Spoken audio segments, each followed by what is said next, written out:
perspective, Professor Bogdan, how does the structure of this irregular stack of bones support it or dismantle common viewpoints of the spine being an unstable system or having the potential of being unstable? You mentioned it already about instability.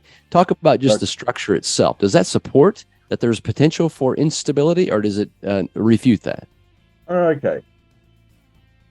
My proposition in answering your question is that if we start to look at the lumbar spine as a work of art, like it was a sculpture, or if we looked at it from an engineering perspective, there's a magnificent beauty to it. It's almost like there was cleverness that went into putting together this rather daunting structure to a structure that's daunting to a novice student. I remember the emotional feelings in my own undergraduate days. You give somebody a tibia and it's big, it's obvious, there's not much to it, and it sort of makes sense. Here is a bone from the leg. And that's often seen colloquially in movies that involve archaeologists. I found this bone. 2001: A Space Odyssey is an example.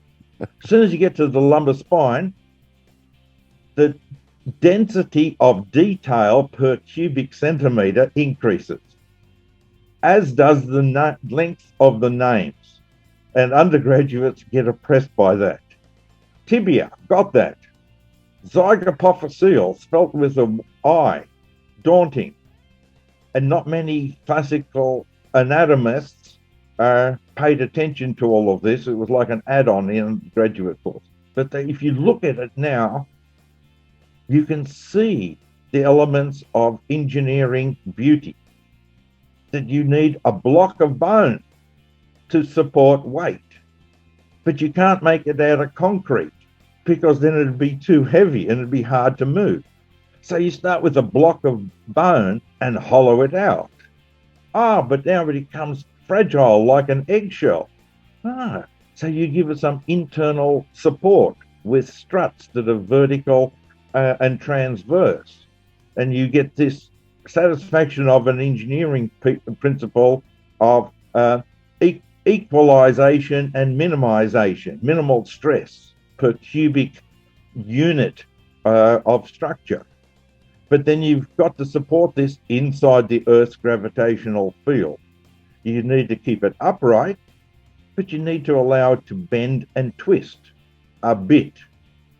But if you don't have things like zygapophyseal joints, you can twist the hell out of this structure and thereby tear it apart. But if you've got these little locks in the form of these knuckle joints, then you protect the structure from being twisted too far. And the idea of going through those various early chapters was to see how the details were created and served particular functions to produce what is otherwise a magnificent thing that allows the being to stand up in the Earth's gravitational field and move around in it.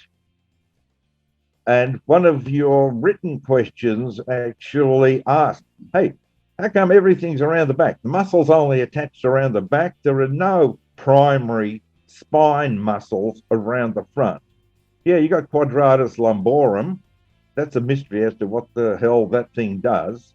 Then there's psoas major that occupies a lot of space, but it's not there to move the spine. It's there to do sit-ups.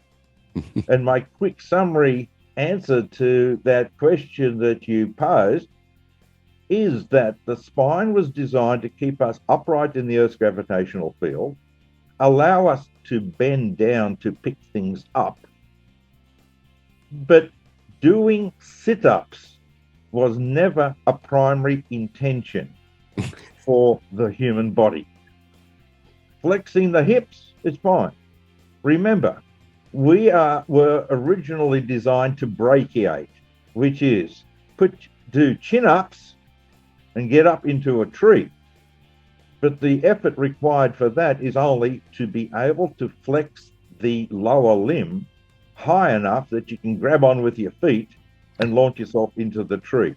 But we weren't designed to hang from a tree by our legs and then do sit-ups to bring our arms up. So there was never a need for a lot of primary muscles around the front, because when you want to bend in the Earth's gravitational field, gravity brings you down. So the entire design focuses on anti-gravity, with a few puny muscles like pectineus and psoas that can lift your thigh up when you need to, but not when you're upside down. Hear the entire episode for free on iTunes, Spotify, other favorite podcast players, or go to mechanicalcareforum.com.